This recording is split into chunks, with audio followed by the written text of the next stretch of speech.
Oke, baik. Mungkin kita akan langsung ke sesi wawancaranya. Sebelumnya perkenalkan, nama saya Nisa dan saya akan mewawancarai Anda untuk hari ini. Sebelumnya boleh memperkenalkan diri terlebih dahulu. Perkenalkan nama saya Gita Nurjana, saya usianya 20 tahun. Oke, mungkin kita akan lanjut dengan sesi wawancaranya. Untuk pertanyaan yang pertama, boleh tolong diceritakan bakat atau kemampuan alami yang Anda miliki sejak kecil dan bagaimana bakat tersebut berkembang hingga saat ini?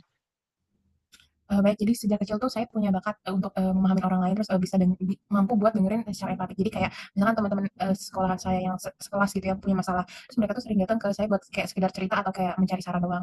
Nah, saat itu kan masih kecil jadi saya belum memahami banget konsep psikologi itu seperti apa. Terus lama-kelamaan saya tertarik, mulai tertarik, terus terdorong buat memahami perasaan orang lain lebih dalam.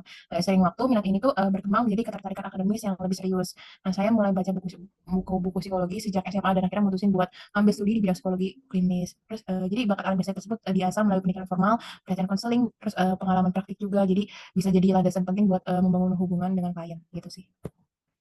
Oke, jadi mungkin yang berkembang dari kecil itu kayak mendengarkan orang dengan baik gitu ya?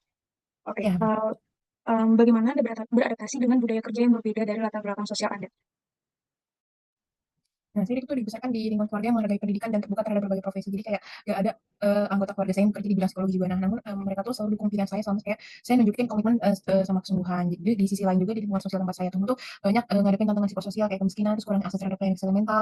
Nah, hal ini tuh buat saya semakin terdorong untuk berkontribusi di bidang psikologi khususnya dalam layanan yang terjangkau, terus yang sensitif juga terhadap konteks sosial budaya masyarakat. Oke, berarti tidak terlalu berbeda lah ya, kalau misalnya terjun ke dunia psikologi gitu.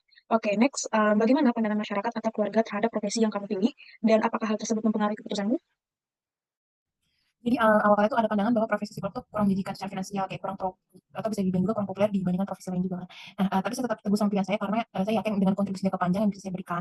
Terus setelah melihat dedikasi saya juga, keluarga juga mulai mendukung sepenuhnya. Terus pandangan masyarakat bisa mempengaruhi keraguan saat, tapi saya selalu kembali pada alasan utama saya memilih bidang ini, yaitu membantu orang lain memahami dan menemukan diri mereka. Gitu. Oke, mungkin ini akan menjadi pertanyaan terakhir. Apa yang akan Anda lakukan jika menemukan bahwa pekerjaan ini tidak sesuai dengan ekspektasi awal Anda? Pertama saya akan melakukan evaluasi objektif untuk memahami apa yang tidak sesuai, apakah itu aspek tugas, budaya kerja, atau ekspektasi pribadi saya yang keliru. Terus saya juga mencoba berdiskusi dengan atasan atau rekan untuk mencari solusi. Nah, jika setelah upaya penyesuaian ternyata tetap tidak sesuai, saya bisa mempertimbangkan transisi ke posisi lain yang mungkin masih sejalan dengan minat dan kompetensi saya. Jadi saya sambil memastikan bahwa saya itu tuh tetap bekerja secara profesional hingga akhir masa tanggung jawab saya.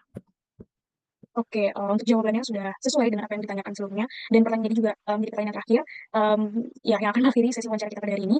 Sebelumnya apakah ada pertanyaan dulu atau sudah aman? Tidak ada, terima kasih. Oke, kalau tidak ada pertanyaan berlanjut, saya akan mengakhiri sesi wawancara untuk hari ini. Terima kasih untuk waktu dan kesempatannya, dan semoga kita bisa bertemu di lain kesempatan. Assalamualaikum warahmatullahi wabarakatuh. Waalaikumsalam warahmatullahi wabarakatuh. Terima kasih.